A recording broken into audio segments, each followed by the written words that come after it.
The air hung heavy with humidity. The forest, ancient and brooding, stood sentinel at the edge of the village. Nkem, a young man of Umufia, knew its secrets. He knew the rustle of leaves spoke of spirits, and the whispers of the wind carried the voices of ancestors. The forest was sacred, it was forbidden, yet it called to him, a siren song in his soul. Nkem was a hunter, skilled and strong. He provided for his family, his spear true, his aim unwavering. But a shadow had fallen over his life. His wife Adana was dying. A sickness, swift and merciless, wasted her body, stole her laughter. His heart ached. He had to save her. The elders offered remedies, herbs and rituals, but their faces were grim. Hope dwindled with each passing day. Nkem, desperate, looked to the forest. Legend spoke of a mystical flower deep within its heart, with the power to heal any ailment. But to seek it was to invite the wrath of the spirits, to risk everything. Adana grew weaker. Her skin, once vibrant, was now ashen, her voice a mere whisper. Nkem watched, his heart breaking. He could not lose her, not Adana, not his love, the mother of his children. He made his choice. He would brave the forest. He confided in no one. To speak it aloud would make it real, would invite judgment, fear. He would bear this burden alone. As the sun dipped below the horizon, casting long, eerie shadows, Nkem slipped away from the village, towards the forbidden embrace of the forest. The air grew cooler as he entered the dense foliage. The last rays of sunlight struggled to penetrate the canopy, painting the forest floor in a mosaic of light and shadow. Sounds, unfamiliar and unsettling, reached his ears. He pushed on, fear a knot in his stomach. He had to find the flower. He had to save Adana. Nkem had been taught from childhood the sanctity of the forest. It was a place of power, where spirits resided, where the ancestors walked. To enter was to trespass on sacred ground. Yet, here he was, driven by love, by desperation, defying the very beliefs that were woven into his being. The deeper he ventured, the more oppressive the atmosphere became. The air grew thick with the scent of decay, and the unseen eyes seemed to follow his every move. Visions of his ancestors flashed before him, their faces etched with disappointment, their eyes filled with accusation.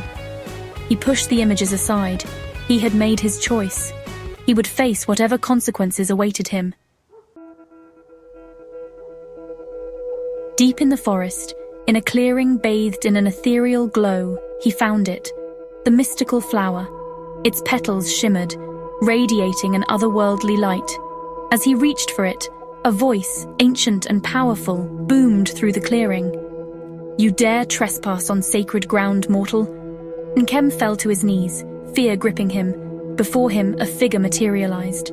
Tall, imposing, its eyes glowed with an eerie light. The forest spirit, the guardian of the sacred grove. Nkem knew he should flee, but he was bound by a force stronger than fear. Hope. "Great Spirit," he pleaded, his voice trembling. "I seek only to save my wife. She is dying. I beg you, grant me the flower. I will do anything in return." The spirit regarded him, its expression unreadable. "The price of life is high, mortal. Are you willing to pay it?" Nkem hesitated. The spirit's words echoed in the silence. What price? What would be asked of him? He looked back at the village, the faint glow of firelight a beacon in the distance. He thought of Adana, her face pale, her breathing shallow. He had come too far to turn back now.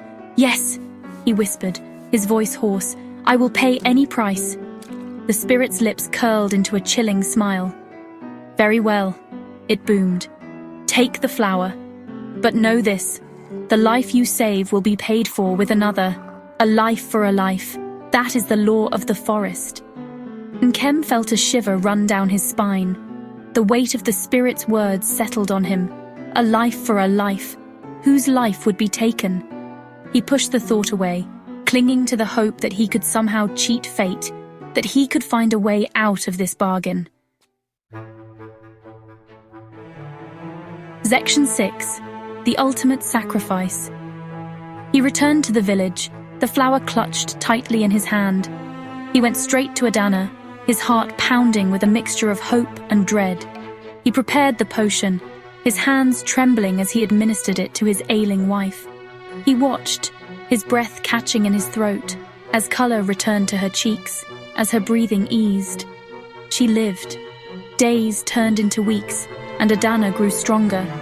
The village rejoiced.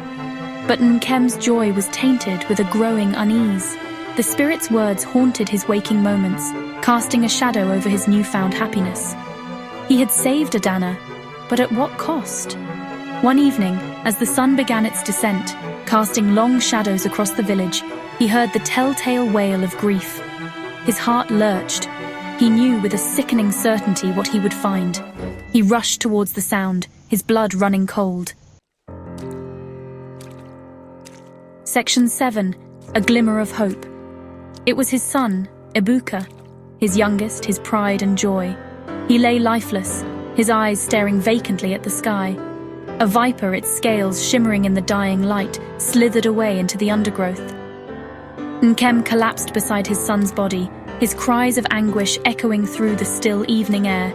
The spirit's words rang in his ears, a cruel mockery of his joy. A life for a life. Nkem's world crumbled around him. The weight of his choice, the terrible price he had paid, crushed him. He had saved his wife, but condemned his son. The villagers mourned with him, their faces etched with sorrow and an unspoken question.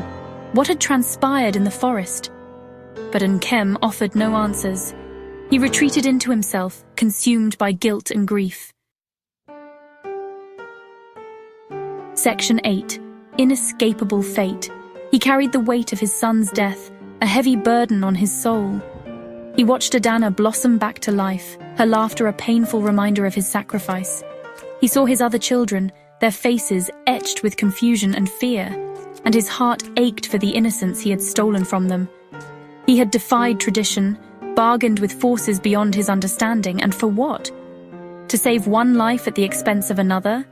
To bring joy to his wife while plunging his family into a bottomless abyss of sorrow? He had interfered with the natural order, and the consequences were devastating. Nkem's story became a cautionary tale, whispered around the village fires, a stark reminder of the power and the price of the sacred forest. It served as a warning against defying tradition, against tampering with the delicate balance of life and death. Nkem lived out his days haunted by the consequences of his choice, a living testament to the tragic consequences of desperation and the enduring power of the ancient beliefs that governed their lives. His name became synonymous with sorrow, his tale a reminder that some lines should never be crossed, some prices are too high to pay. The forest stood silent, its secrets kept safe beneath its emerald canopy, a silent witness to the tragedy of Nkem, the man who dared to challenge the will of the spirits and paid the ultimate price.